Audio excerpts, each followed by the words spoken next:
that y'all are out here using stolen credit cards to book flights, and in fact using other people's credit cards to book flights is so insane. Let this be y'all final boarding call. Here's a quick story time on how this girl literally yesterday got stuck in Atlanta because she used a stolen credit card, pieced together a flight, and the fraud department caught on. Before I get into the story time, let me tell y'all how this fraud with piecing together flights works so you can understand. So the ending of last year, there was this real aggressive stud from Atlanta that was on TikTok teaching people how to piece together a flight.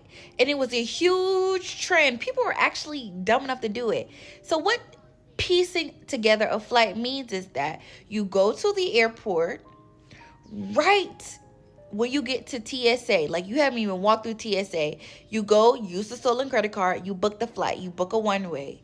Once you get that confirmation, the payment went through, you take that confirmation, you check in on the airline app. You don't go to the counter. This is what the stud said. You don't go to the counter. And then once you check in, you go through security and you piece together the flight in just enough time to where boarding is about to begin. So by the time the fraud department catches on, you are already to your destination. So people are on TikTok talking about how they did it. They were dumb enough to even put it out there. Some people were successful. Some people were getting caught. So it was so big on TikTok, the airlines caught on. People were talking about how when they went to the airport to go check in, their flights was canceled. People talked about how it was one story time where this person was pulled out the line. Law enforcement got involved and was questioning him. How embarrassing is that?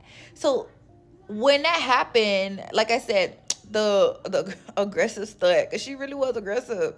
She literally was on here like, y'all don't know, y'all know what y'all talking about. When you piece together a flight, you supposed to piece together a flight like this. Like, literally, if you're not from Atlanta, you wouldn't even have understood what she was saying. But she was basically getting upset because the people wasn't doing it right. So now back to the story time on how this girl got caught and she's stranded in Atlanta. So I'm in a line at the gate needing to ask a question, and the girl is in front of me speaking with a gate agent. So while the girl is talking, I can overhear her saying like, okay, yeah, I just need to inquire about a seat. So the agent is telling her in some words like, hey, we had some issues with your reservation. We made a call and it seemed like they refunded your ticket. So the girl is looking like, did they say why? Like, what's going on? And agent was just like,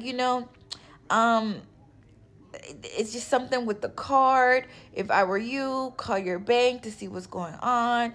Do you have the card with you? And she was like, no, but that's okay. I'm just gonna make a call. So after I'm done with that, now it's my turn. After I'm done talking to the agent, I go sit down, and I can hear the girl on the phone saying, I told you this shit did not fucking work. I did it how you said. You told them that it's so easy to piece together a flight, but that didn't work. Apparently, the girl came from somewhere else to Atlanta. Atlanta was her layover, and she was leaving out. So apparently, however she pieced together the flight, it got her to Atlanta, and she's stuck. So she goes back to the agent. She was like, is there anything like I can do? The agent was like, okay, you can actually buy another flight with a different card. And then she comes back to get herself. She was like, this shit did not fucking work. Now they done refunded their credit card, so that person's gonna know that I used their credit card.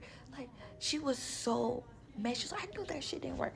Let me tell y'all, when Klarna, QuadPay, Zip, Afterpay exists, it gets to a point